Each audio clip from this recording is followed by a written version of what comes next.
यूशन कहती है कि बॉस आपकी कार के ट्रंक में मेरी साइकिल रखी है तो आप प्लीज़ मुझे कार कीज़ दे दें। तो ईशन कहता है ठीक है पर कल। जिस पर यूशन पूछती है क्यों। तो वो बोलता है कि ये मेरे सोने का टाइम है और मैं एक भी मिनट लेट नहीं हो सकता। तो यूशन इरिटेट होकर बोलती है कि तुम मुर्गे हो क्या जो तुम्हें टाइम से सोना और टाइम से जगना है, मुझे कार कीज़ दो। Hello everyone and welcome to drama ही ड्रामा। तो पार्ट 1 के स्टार्ट में हमें एक फेस कवर्ड बंदे को दिखाते हैं जो कि एक टेंट के अंदर जाता है जहाँ ऋषि नाम की लड़की वेडिंग ड्रेस में बैठी थी। तो ऋषि उसे देखकर कहती है कि तुम यहाँ क्यों आए। जिस पे वेन्यू बोलता है कि मैं यहाँ तुम्हें ले जाने के लिए आया हूँ, मेरे साथ चलो, हमने कसम खाई थी ना एक दूसरे से शादी करने की बिना अपने पेरेंट्स की रजामंदी के। मैं तुम्हें किसी और के साथ शादी करते कैसे देख सकता हूँ। जिसके बाद उसकी आँख खुलती है तो वो कहता है कि सेम सपना फिर से, जो कि हमारे ड्रामा का मेन लीड है जिसका नाम गु यान शैंग है। शैंग का डोर नॉक होता है तो शाओजी से कहता है कि हमें बहुत सा काम करना है आज रात के कॉन्ट्रैक्ट साइनिंग इवेंट के लिए। तो यानशैंग उससे कहता है कि पर इतनी जल्दी क्या है। तो शाओजी अंदर आके बोलता है कि जल्दी, आपने टाइम देखा है, मैं आपको क्रिटिसाइज़ नहीं कर रहा हूँ। हुए जैसे ही बैठने को होता है तभी उसे यानशैंग रोक लेता है कि तुम्हें पता भी है तुम्हारे कोट पे इस समय कितने बैक्टीरियाज हैं। शाओजी खड़े होकर बोलता है कि आपकी पर्सनैलिटी को देखकर मुझे समझ नहीं आता कि फ्यूचर में कौन सी लड़की आपको झेल पाएगी। मुयू और मैं आपका लिविंग एरिया में वेट कर रहे हैं। अब हमें हमारी फीमेल लीड शून यूशुआन को दिखाते हैं जो कि ड्राइव करके जा रही होती है। फिर एक होटल के पास उतरकर कार में सो रहे बंदे को कहती है कि बीप ड्राइवर को यूज़ करने के लिए आपका शुक्रिया। आ ही रही होती है तभी उसकी दोस्त यूशन का कॉल आता है और वो कहती है कि मैं अपने पहले क्लाइंट के पास अपना एक्स्ट्रा फ्लावर बास्केट भूल गई हूँ, अब मैं क्या करूँ। सेरेमनी आधे घंटे में शुरू होने वाली है और उन्हें सिर्फ फ्लावर बास्केट ही चाहिए। तो यूशन कहती है कि तुम टेंशन मत लो और सिर्फ 20 मिनट रुको मेरे लिए, मैं तुम्हारे लिए वो ले आती हूँ। और वहाँ से जल्दी ही निकल जाती है। अगले सीन में शाओजी को दिखाते हैं जो कि लिविंग रूम में बैठा हुआ लड़कियों की प्रोफाइल्स को चेकआउट कर रहा था, जिसके पीछे से मुयू आके एकदम से ब्रदर बोलती है तो वो डर जाता है। मुयू उसे कहती है कि ये वाली लड़की अच्छी नहीं है, पहले वाली लड़की अच्छी थी। तो शाओजी से कहता है कि तुम्हें किसी की प्राइवेसी का मतलब नहीं पता है, तुम दूसरों के फ़ोन में कैसे झांक सकती हो। तो मुयू उसे कहती है कि तुम मेरी बेइज्जती कर रहे हो, मैं हाल ही में एक लड़की से मिली थी जो बिल्कुल तुम्हारे ही टाइप की थी। तो शाओजी उसे कहता है कि उसका फ़ोन नंबर क्या है, मैं उसे वीचैट पे ऐड कर लूँगा। पर मुयू उसकी बात पे ध्यान नहीं दे रही होती है। तो शाओजी कहता है कि मुयू कुछ ज़्यादा ही नहीं हो रहा है तुम्हारा, इतनी अनग्रेटफुल मत बनो, प्लीज़ मुझे उसके बारे में जल्दी से इन्फो दे दो। फिर यानशंग वहाँ आता है तो वो दोनों जल्दी से खड़े हो जाते हैं। यानशंग मुयू से पूछता है कि तुम यहाँ कैसे, क्या तुम पे कोई काम नहीं है। तो मुयू उसे फ्लावर बास्केट देते हुए कहती है कि मेरे भाई से इंपॉर्टेंट कुछ और है क्या। तो वो उससे फ्लावर्स ले लेता है। फिर शाओजी से कहता है कि गैरेज अभी ही रेनोवेट हुआ है तो आपकी सेफ्टी के लिए आप बाहर जाकर इंतज़ार करें, मैं और मुयू जल्द ही कार लेकर आते हैं। तो यानशंग बाहर आकर उनका वेट कर रहा था। दूसरी तरफ यूशुआन को हुशन का कॉल आता है और वो बताती है कि मैंने होस्ट को बता दिया है और वो फ्रंट गेट पे बास्केट लिए तुम्हारा इंतज़ार कर रहा है और उसने ब्लैक कलर के कपड़े पहने हुए हैं। उससे बास्केट लो और मेरे पास जल्दी से ले आओ। यूशुआन को लगता है कि यानशंग ही वो बंदा है तो वो उसके हाथ से फ्लावर बास्केट लेकर कहती है कि नेक्स्ट टाइम हम आपको डिस्काउंट देंगे। यानशंग को यूशुआन को देखकर वही फेरी का पोर्ट्रेट याद आता है जिसकी वजह से उसके दिल में दर्द होता है और यूशुआन उसे बाय कहकर वो फ्लावर बास्केट लेकर चली जाती है, जिसके पीछे पीछे यानशंग भागने लगता है। जिन्हें वो हो जिससे यूशुआन को एक्चुअली में फ्लावर लेना था वो देख रहा था। शाओजी वहाँ कार लेकर आता है तो देखता है कि यानशंग वहाँ नहीं है। यानशंग भागते हुए यूशुआन की साइकिल पर जाकर बैठ जाता है तो यूशुआन कहती है कि मिस्टर कस्टमर आप ये क्या कर रहे हैं। यानशंग कहता है कि मेरा नाम गु यानशैंग है और मैं कस्टमर नहीं हूँ, मुझे मेरे फ्लावर्स वापस दो, तुमने मेरा सामान चुराया है। तो यूशुआन कहती है कि पर मैंने आपका सामान कब चुराया। तो यानशंग कहता है कि साइकिल रोको और फिर खुद ही साइकिल रोकने लगता है जिसकी वजह से दोनों गिर जाते हैं। शाओजी और मुयू वहाँ आ जाते हैं जो उन दोनों को एक दूसरे के इतना करीब देखकर जल्दी से उनकी पिक्चर्स क्लिक करते हैं तो वो दोनों जल्दी से उठ जाते हैं। युशवान को भी याद आता है कि वहाँ फ्लावर बास्केट लिए हुए एक और बंदा खड़ा हुआ था तो वो यानशंग को सॉरी बोलने लगती है कि यह गलती से हुआ था, मैं आपके लिए ऐसा एक और ख़रीद दूँ। अच्छा दो। उसका कोट क्लीन करने लगती है। उसके पास होने की वजह से यानशंग के हार्ट में पेन होने लगता है तो वो उससे दूर रहने को कहता है।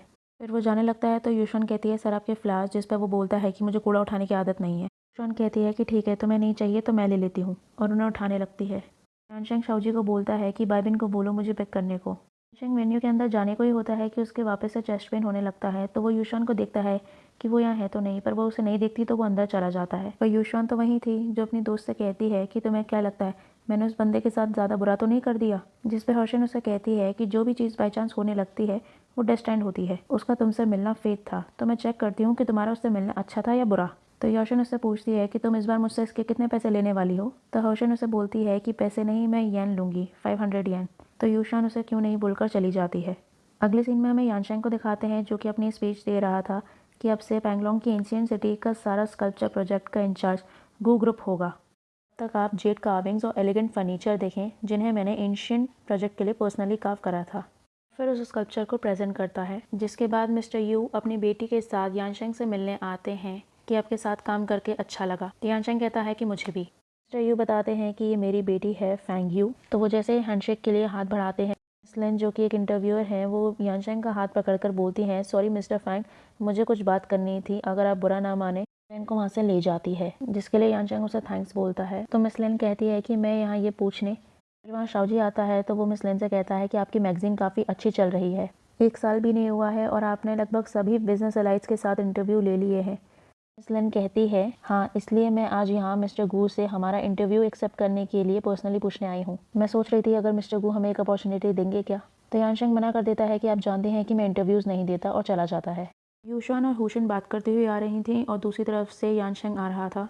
तभी यूशान का कैनवस स्टैंड पर पैर अटकता है, जिसकी वजह से वो गिरने को होती है। तो यानशेंग जल्दी से उसे पकड़ लेता है, पर उसके खुद के हाथ में लग जाती है। फिर उसे वही पोर्ट्रेट और स्टैचू दिखता है फेरी का, जिसकी वजह से उसके हार्ट में पेन होता है और वो गलती से यूशान को गिरा देता है। यूशान उससे पूछती है कि तुम मुझसे रिवेंज ले रहे हो क्या, जिस पे यूशिन पूछती है कि क्या हो रहा है। तो वो बताती है कि ये वही आदमी है जिसके बारे में मैंने तुम्हें बताया था। शाओजी यानशेंग का हाथ देखकर तुरंत बाइबेन को हॉस्पिटल चलने के लिए बोलता है, जिस पर यूशान बोलती है कि इतनी तो लगी नहीं है जितना ये नाटक कर रहा है, तुम्हारी मेडिकल की कुछ फीस मैं पे कर दूंगी। तो शाओजी बोलता है, पे कर दूंगी, तुम्हें पता भी है कि इस हाथ की कीमत क्या है। फिर उसके कान में वो कुछ फिगर बोलता है, जिसे सुनकर यूशान शॉक हो जाती है। यूशिन से बोलती है कि मेरे रोमांटिक एनकाउंटर कहाँ है, मेरे पैसे कहाँ हैं। जिसे सुनकर यानशेंग को अपने दादू की फ़ोन पर हो रही ये कन्वर्सेशन याद आती है कि ये एनकाउंटर भी फेल हो गया, तो मैं उन्हें इसका पे कर दूंगा और डबल भी दे दूंगा, बस मुझे जल्दी से जल्दी अपने परपोते को देखना है। फिर वो बाद में खुद से बोलते हैं कि अब क्या उस लड़की को पेंटिंग वाली फेरी जैसा दिखना होगा। तो यानशेंग यूशान से कहता है कि मुझे तुम्हारा कंपनसेशन नहीं चाहिए, पर एक एडवाइस दूंगा, पैसे कमाना मुश्किल है और ऐसे ट्रिक्स प्ले करना उससे भी ज़्यादा डिफिकल्ट, तो अब अपने असली रूप में आ जाओ। तो शाओजी कहता है कि बॉस ये वो नहीं है, पर वो सुनता नहीं है और चला जाता है। बाहर आकर बाइबेन को स्कल्पचर रूम चलने को लिए बोलता है, पर फिर से उसके हार्ट में पेन होने लगता है और इस बार उसे स्टैचू और पोर्ट्रेट के अलावा यूशान भी एंशियंट ड्रेस में कहती है कि मेरा नाम बायरूशू है।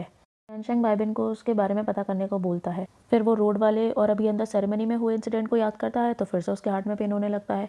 तो वो बाइबेन को बोलता है कि डॉक्टर लिन के पास चलो। अब यानशेंग डॉक्टर लिन के पास आ जाता है तो वो उसको पूछती हैं कि तुम बोल रहे हो कि तुमने अपने सपने में एक लड़की देखी जो तुम्हारी फैमिली एंसेस्टर के स्टैचू जैसी दिखती है। तो यानशेंग कहता है कि काफ़ी स्ट्रेंज है ये, पर मैं जब भी उसे किसी परेशानी में देखता हूँ मेरी बॉडी आउट ऑफ कंट्रोल हो जाती है, और जब मैं अपने सेंसेस में आया तो वो ऑलरेडी मेरे सामने थी। मुझे लगता है कि जब से मैं उससे मिला हूँ मेरे दिल में एक अजीब सी फीलिंग हो रही है। डॉक्टर लिन उससे कहती हैं कि ये डेस्टिनी है जो तुम्हारे कंट्रोल में नहीं है, जिस पर यानशेंग कहता है कि ये डेस्टिनी नहीं है। तो वो पूछती हैं कि क्यों। वो बताता है कि उसे शायद मेरे दादू ने अरेंज करा है।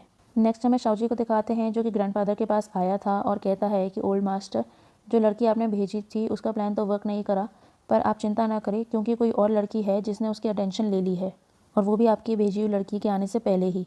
तो ग्रैंडफादर सरप्राइज होकर पूछते हैं कि मुझे पूरी बात बताओ। तो शाओजी बताता है कि यानशेंग आज बहुत बिजी था, वो भी एक लड़की की वजह से। तो ग्रैंडफादर कहते हैं कि दिखाओ मुझे कौन है वो लड़की। तो शाओजी उन्हें फ़ोटो दिखाता है, जिसे देखकर ग्रैंडफादर सरप्राइज होकर बोलते हैं फेरी। फिर वो हंसते हुए शाओजी को फ़ोन देकर कहते हैं कि मैंने तो अपने ग्रेट ग्रैंड चाइल्ड के नाम भी सोच लिए हैं। फिर वो शाओजी से पूछते हैं कि ये करती क्या है। तो वो बताता है कि ये डेजिग्नेटेड ड्राइवर है। तो वो सरप्राइज़ होकर बोलते हैं कि क्या ड्राइवर, अच्छा तुम मेरा एक काम करो, बाइबेन को यानशेंग के पास से वापस ले आओ। यूशिन की फ्लावर शॉप का दिखाते हैं, जहाँ वो बिल्स चेक करके यूशिन को कहती है कि लगता है फ्लावर शॉप बैंकरप्ट होने वाली है। तो यूशिन कहती है कि अभी हमने एक बड़ा पेमेंट रिसीव करा है ना। तो वो बताती है कि वो मैंने लैंडलॉर्ड को दे दिया है। तो यूशिन कहती है पर मैंने उन पैसों के लिए अपनी पूरी मेहनत करी थी। तभी वहाँ बाइबेन आकर बोलता है कि शायद मैं आपकी कुछ मदद कर दूँ। तो यूशिन उसे पूछती है कि तुम कौन। तो वो बताता है कि मेरा नाम बाइबेन है और मैं ग्यू ग्रुप के CEO का असिस्टेंट हूँ। हमारे ग्रुप को बहुत सारे प्लान्स चाहिए, तो मैं आपके और हमारे ग्रुप के बीच में एक अच्छा कोऑपरेशन करा सकता हूँ।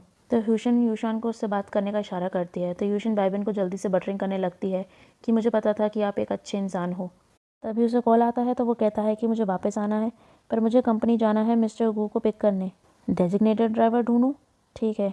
तो यूशु कहती है कि आपको डेजिग्नेटेड ड्राइवर चाहिए, मैं हूँ ना, आपने भी हमारी इतनी हेल्प करी है, हमें भी थोड़ी मदद करने दें। अब यूशन ग्रुप बिल्डिंग के बाहर वेट कर रही होती है और कार को देखकर बहुत खुश होती है क्योंकि वो एक रोल्स रॉयस थी। यूशन कार में आकर बैठ जाता है तो वो एक दूसरे को देखकर कहते हैं कि तुम यहाँ कैसे। तो यूशन बताती है कि मैं एक डेजिग्नेटेड ड्राइवर हूँ जिसे मिस्टर बाई ने अरेंज करा है। तुम्हारा हाथ। तो यानशेंग कहता है कि काफ़ी सही तरीका है ये मेरे क्लोज आने का। तो यूशन उससे कहती है कि पहले से ही बहुत कन्फ्यूजन है और मुझे अपना बेस्ट देने की कोई नीड नहीं है, वो भी तुम्हें अप्रोच करने के लिए।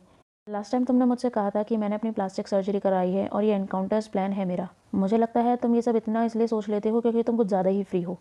फिर फास्ट ड्राइव करके उसे उसके घर ले आती है। पार्किंग लॉट में खड़ी बाकी लग्जरी कार्स को देखकर यूशान बहुत सरप्राइज़ हो रही थी, जिसकी वजह से उसका स्पीड ब्रेकर से पैर टकरा जाता है और वो गिरने वाली होती है, जिसे हमारा हीरो यनशैंग फिर से बचा लेता है और पूछता है कि तुम ठीक हो। पर यूशान उसे पीछे धक्का दे देती है, तो वो उससे कहता है ये क्या तरीका था, ये क्या कर रही हो तुम। तो यूशान सॉरी बोलती है कि वो इंस्टिंक्ट रिएक्शन था, क्योंकि आपका घर इतने रिमोटेड एरिया में है, और उसे उसकी कार कीज़ देती है। तो यानशैंग उसे कार कीज़ लेकर चला जाता है। यूशान वापस कार की तरफ जा रही होती है, तभी उसे याद आता है कि उसकी इलेक्ट्रिक बाइसाइकिल तो कार के ट्रंक में ही है। तो वो जल्दी से यानशैंग के पीछे भागती है, पर वो अंदर जा चुका था। वो बाहर से ही उसका नाम चिल्लाने लगती है कि मेरी साइकिल तुम्हारी कार के ट्रंक में रह गई है, उसे निकाल दो। इसकी आवाज़ सुनकर पीछे बटलर डू आ जाते हैं, पर यूशान को पता नहीं होता है, तो वो एकदम से अटैक करती है, जिससे वो बच जाते हैं। इसके बाद यूशान उन्हें सॉरी बोलने लगती है, तो वो बताते हैं कि मैं मिस्टर गू का बटलर हूँ और आप मुझे अंकल डू बोल सकते हैं। मैंने सुना कि तुम्हारी इलेक्ट्रिक बाइक मिस्टर गू की कार में ही रह गई है, उनकी कीज़ तो उनके पास होंगी उनके रूम में। तो यूशान कहती है कि हाँ, आप प्लीज़ मेरे लिए उन्हें ला सकते हैं। तो अंकल डू उसको बोलते हैं कि तुम जाकर उनके पास से कीज़ ले लो और अपनी इलेक्ट्रिक बाइक निकाल लो। तो यूशान उन्हें थैंक यू बोलती है और पूछती है कि मैं कहाँ से जाऊँ। तो वो उसे डायरेक्शन बता देते हैं, और फिर यूशान के वहाँ से जाने के बाद ग्रैंडफादर को वॉइस मैसेज भेजते हुए कहते हैं कि चेयरमैन सब प्लान के हिसाब से ही चल रहा है। यूशान यानशैंग के रूम में आ जाती है और दबे पैर कीज़ ले लेती है, पर तभी यानशैंग पीछे से आ जाता है, जिसे देखकर वो डर जाती है और यानशैंग उसके हाथ से कार कीज़ छीन लेता है। फिर कहता है कि तुम इतनी रात को यहाँ आ गई, काफ़ी केपेबल हो तुम। तो यूशान उसे कार कीज़ देने को बोलती है, पर वो दे नहीं रहा होता है। तो यूशान उसे बोलती है कि बॉस, मैं रात को आपके घर में घुसने की कोशिश नहीं कर रही थी, बल्कि मेरी साइकिल आपकी कार में ही रह गई है, मुझे बस वो लेनी है। तो आप प्लीज़ मुझे कीज़ दे दें, मैं अपनी साइकिल लेकर तुरंत ही यहाँ से चली जाऊँगी। यानशैंग बोलता है ठीक है, पर कल। तो यूशान पूछती है कि क्यों। तो वो बोलता है कि ये मेरे रेस्ट करने का समय है और मैं एक भी मिनट वेस्ट नहीं कर सकता। तो यूशान उसे गुस्से में कहती है तुम मुर्गे हो क्या जो तुम्हें टाइम से सोना और टाइम से जगना है, मुझे कार कीज़ दो। यानशैंग अपने दोनों हाथों को सामने दिखाकर उससे बोलता है कि खुद ले लो। तो यूशान नोटिस करती है कि उसे ओसीडी है, क्योंकि उसके एक ही हाथ में चोट लगी थी, पर बैंडेज दोनों हाथ में है। क्योंकि यूशान ब्लैक बेल्ट थी, तो वो जल्दी से उसके हाथ से कार कीज़ ले लेती है। यानशैंग उसे पकड़ने को होता है, पर उससे गलती से उसके बाल खुल जाते हैं और फिर उसके हाथ अपने आप ही उसके बाल भी वापस बना देते हैं। नेक्स्ट हमें बाइबिन को दिखाते हैं, जो यूशान की डिटेल्स निकाल रहा होता है और फिर यानशैंग को कॉल करके बोलता है कि शुन यूशान की डिटेल्स मैंने आपको ईमेल कर दी हैं, आप चेक कर लें। अब फ्लैश शॉप में यूशान से मिलने ग्रैंडफादर आते हैं, जो कि उससे कहते हैं कि मुझे तुम्हारी एक मदद चाहिए, जिसके बारे में हमें अभी नहीं बताया गया है। अगले सीन में हमें होदोंग को दिखाते हैं, जो कि पास्ट में यानशैंग का बेस्ट फ्रेंड था, पर अब बिजनेस राइवल है, जो कि कार्विंग कर रहा था, जिसके पास उसका असिस्टेंट आके बताता है कि जो मिनिएचर गु यानशैंग ने पेनेलोंग के एंशिएंट सिटी के लिए दिया है, वो 5 साल पुराने हुए गोल्डन ईगल अवार्ड वाला ही काम है। और आपने बताया था कि उन्होंने किसी भी एग्जीबिशन या कंपटीशन में पार्ट नहीं लिया है, और ना ही वो कोई अपना नया काम प्रेजेंट कर रहे हैं। इसमें कोई प्रॉब्लम है? और ये फ़ोटोज़, जिन्हें होदोंग वहीं रखने को बोलता है और स्माइल करते हुए वापस कार्विंग करने लगता है। नेक्स्ट हमें यूशान को दिखाते हैं, जो कि गु यानशैंग की कार के पास वेट कर रही थी उसका, और जैसे ही यानशैंग वहाँ आता है तो वो उसे काफ़ी पोलाइटली ग्रीट करती है। तो यानशैंग उसे बोलता है कि काफ़ी ज़िद्दी हो। तो यूशान कहती है हाँ, मेरे पापा ने कहा था कि आप अपनी ज़िद से ही अपने सारे सपने पूरे कर सकते हो, और आपकी कंपनी ने भी तो इतना बड़ा अचीवमेंट करा है। मुझे लगता है हमें एक दूसरे के बारे में थोड़ा सा जान लेना चाहिए। मेरा नाम शुन यूशवान है और मुझे मिस्टर गु या हुआ ने आपके लिए as a personal driver hire करा है। जिसके बाद यानशैंग के फिर से हार्ट में पेन होता है और हमें फिर से कुछ फ्लैशबैक्स और कुछ मेमोरीज दिखाई जाती हैं। तो वो यूशान को बोलता है कि मुझे तुम्हें परेशान नहीं करना।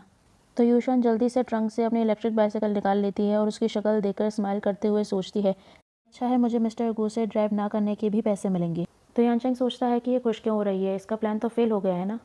नेक्स्ट हमें ग्रैंडफादर को दिखाते हैं, जो एक पोर्ट्रेट और एक बुक लेकर आते हैं। वो पोर्ट्रेट वही फ्लाइंग फेरी का था। तो वो उसे देखकर बोलते हैं कि फाइनली हमने तुम्हें ढूंढ लिया, चिंता मत करो, गू ग्रुप के डिसेंडेंट्स अपना प्रॉमिस पूरा करेंगे। और इसी के साथ ही हमारा ये पार्ट 1 का एक्सप्लेनेशन यहीं ख़त्म हो जाता है। Please do like, share and subscribe to my channel if you are new, and thanks for watching. Bye bye.